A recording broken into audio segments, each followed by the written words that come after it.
So on this example, ladies and gentlemen, we have 1/4 plus 4. And then also we're going to do 1 over sine minus sine of theta. So again, guys, we've done this a lot in the unit circle. If you guys kind of remember this, all we need to do is rewrite 4 in terms of with the denominator 4. Right? Well, in reality, you're just getting common denominators. But we did a lot of this in our head. 1/4 plus 16 over 4. 17 over 4. Right? Just replace 4 with 16 over 4, so then they have common denominators. Right? So just remember, adding and subtracting, you've got to have common denominators. So the problem over here is we don't have any common denominators. That has a denominator of 1. So in reality, all I need to do then is multiply by sine of theta times sine of theta. When I do that, I get 1 minus sine squared of theta divided by sine of theta.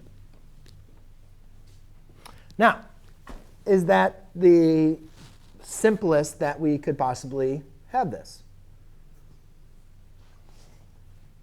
Well, no. What if we had, well, let's look at the Pythagorean relationships. Sine squared plus cosine squared of theta equals 1. Can I simplify 1 minus sine squared?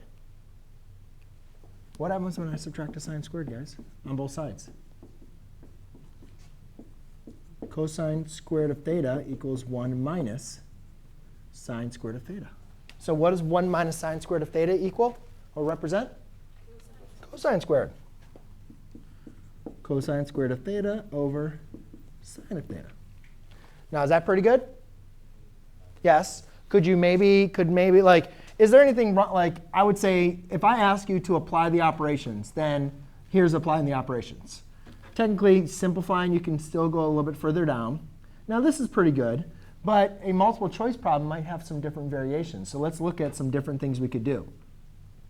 We could break apart the cosine.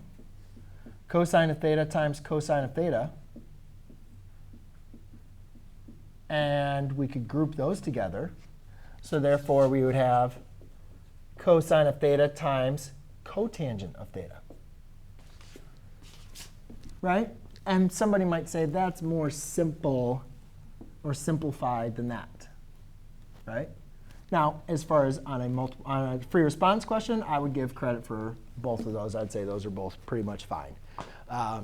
But on a multiple choice answer, you just want to make sure you can understand going from one to the other. Yes? Right? In case you get this is your answer, but that is the answer choice. Right? So just want to make sure you can understand how they navigate from one to the other. OK.